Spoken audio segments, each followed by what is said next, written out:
Hello everyone, I am Dheeraj from the Star Study channel. Today we will discuss Bohr's atomic model, which is the part of atomic structure topic 12th.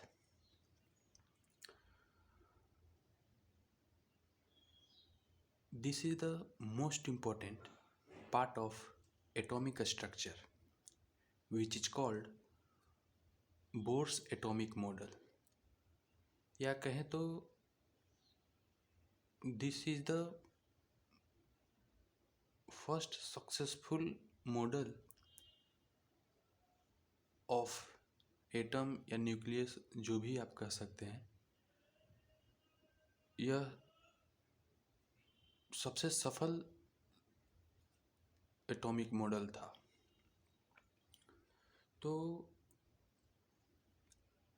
इस model के जो important points हैं, सबसे पहले हम उस पर discuss करते हैं। Bohr's atomic model was given by Niels David Bohr, scientist, in 1913। 1913 में नील्स डेविड बोर नाम के वैज्ञानिक ने इसे दुनिया के सामने प्रतिपादित किया था। That's why we called him Bohr's atomic model. This was the first successful model. इस मॉडल के अंतर्गत सबसे खास बात यह थी कि this model explain stability of revolution of electron around nucleus, and the most successful part was he says that electron revolves around nucleus in fixed circular path that is called orbit। ध्यान दीजिएगा, orbit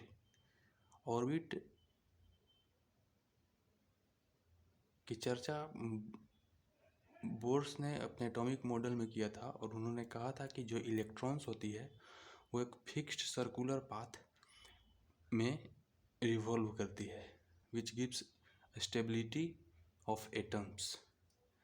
सो अभी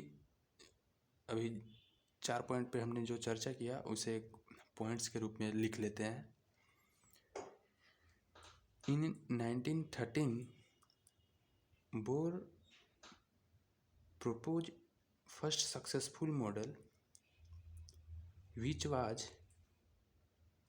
able to explain a stability of revolution of electron around the nucleus in fixed stationary circular path known as orbit। In 1913, Bohr proposed the first successful model which was able to explain a stability of revolution of electron around the nucleus in fixed stationary circular path known as orbit। So this is the first point regarding the Bohr's atomic model। Now second point is, उन्होंने कहा था कि Bohr's atomic model is applicable only on hydrogen या its like species। मतलब क्या है भाई? Hydrogen and it's like species means those species which has single electron such as hydrogen, उसके पास भी एक इलेक्ट्रॉन है, हीलियम प्लस उसके पास भी एक इलेक्ट्रॉन है, Na+10 उसके पास भी एक इलेक्ट्रॉन है। तो this model was only applicable on hydrogen like species which contains only single electron species। So we can summarize it in the second point of Bohr's atomic model। The model was only applicable on hydrogen and its like species। The model was applicable only on hydrogen and its like species, which is called single electron species। Example: hydrogen, helium plus, Na+10 etcetera. और ध्यान दीजिएगा ये all species are present in gaseous phase. These all species are must be present in the gaseous phase.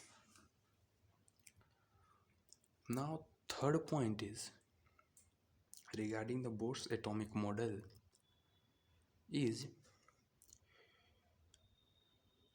उन्होंने अपने जो model को प्रतिपादित किया था तो उसमें उन्होंने प्लैंक्स क्वांटम थ्योरी और classical mechanics which is also called Newton's mechanics दोनों को कोरिलेट किया था. So we can summarize in third point of Bohr's atomic model. He used the concept of Planck's quantum theory and correlated this theory with classical mechanics, which is also called Newton mechanics, with that of quantum mechanics. मतलब उन्होंने अपने models में quantum mechanics और Planck's quantum mechanics और classical mechanics दोनों को आपस में कोरिलेट कर दिया था और इससे जो रिजल्ट प्राप्त हुआ उसे हम अभी डिस्कस करेंगे.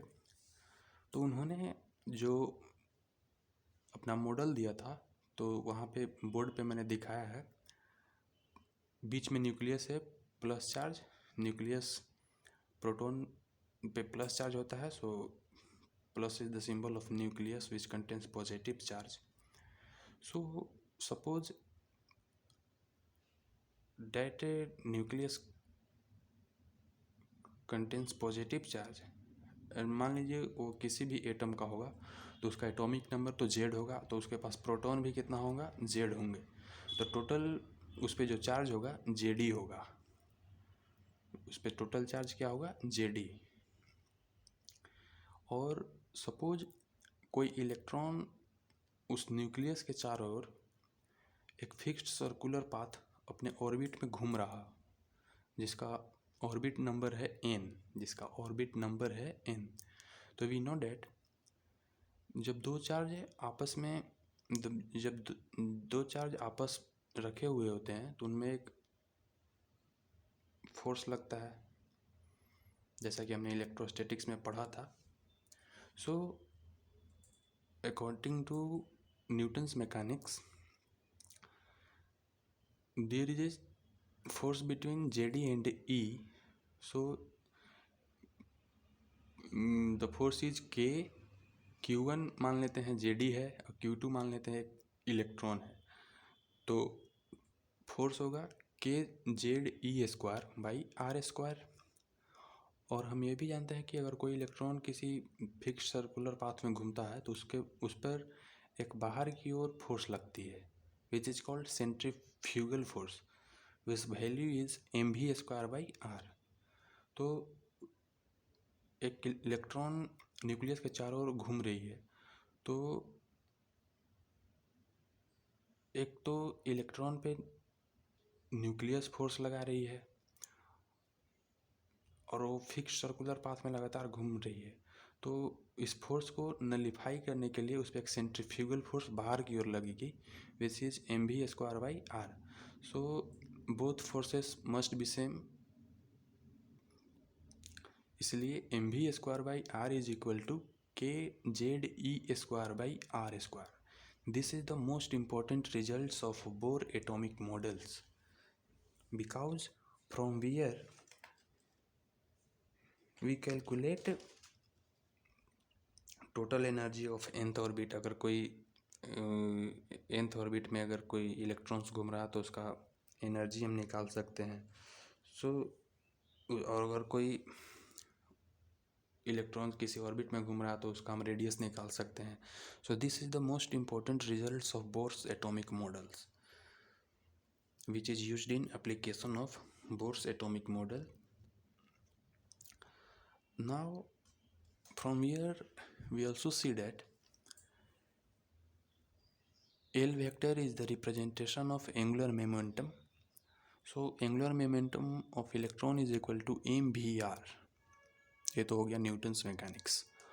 और उन्होंने कहा था कि जो एंगुलर मोमेंटम होगा वो NH/2 के बराबर होगा। जो एंगुलर मोमेंटम होगी वो NH/2 के बराबर होगा। सो MVR is equal to NH/2. This is the most important result of Bohr's atomic model.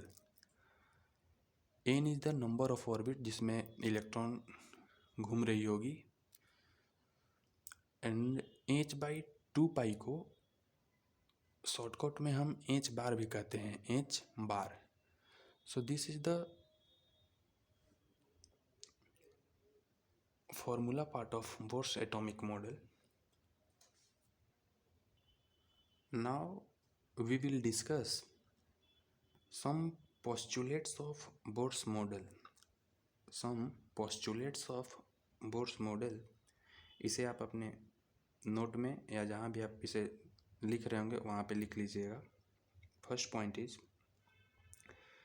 Nucleus consist of protons and neutrons and positive charge is due to presence of protons in it. We know that nucleus contains protons and neutrons. Neutrons के पास तो कोई charge नहीं होती है, और protons contains positive charge. So overall nucleus contains positive charge. Now second postulate is the required centripetal force for revolution of electron is provided by electrostatic force of attraction between electron and nucleus, which is mv²/r is equal to kZe²/r², जैसा कि हमने पहले इसे derive भी किया था।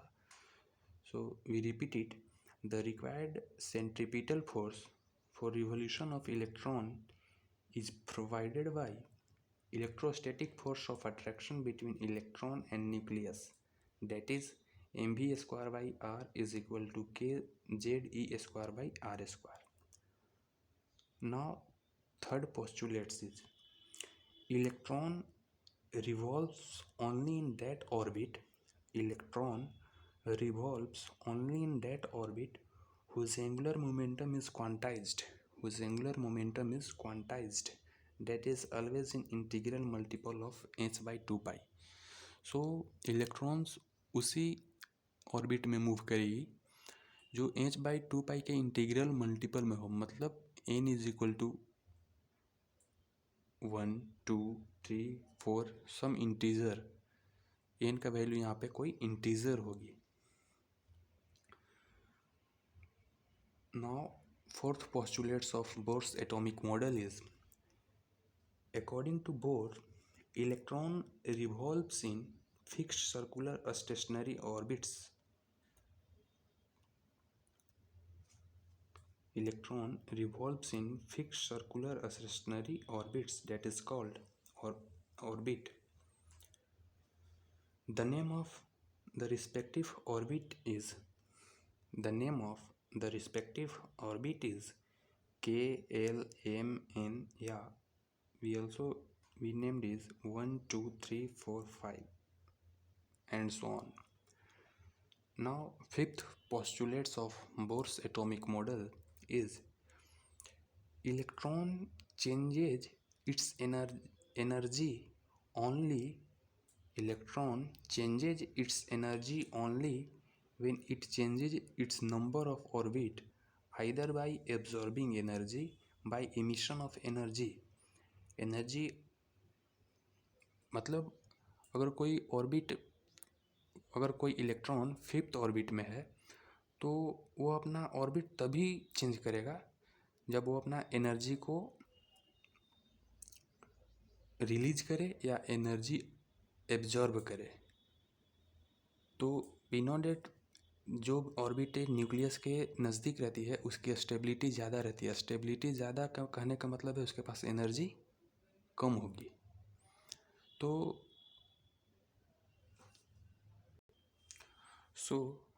अगर कोई इलेक्ट्रॉन फिफ्थ ऑर्बिट में है और अगर उसे फोर्थ ऑर्बिट में आना है तो उसे एनर्जी रिलीज करनी पड़ेगी, क्योंकि फोर्थ ऑर्बिट की स्टेबिलिटी फिफ्थ ऑर्बिट से ज़्यादा है। और अगर स्टेबिलिटी ज़्यादा है तो एनर्जी उसकी कम होगी। अगर वही फिफ्थ ऑर्बिट में जो इलेक्ट्रॉन है अगर उसे सिक्स्थ ऑर्बिट में जाना है तो उसे एनर्जी एब्जॉर्ब करनी पड़ेगी, because fifth orbit is more stable then sixth orbit. So this is the complete discussions regarding Bohr's atomic model. Thanks for watching. If you are influenced by my video, then please like, subscribe and share. Thanks.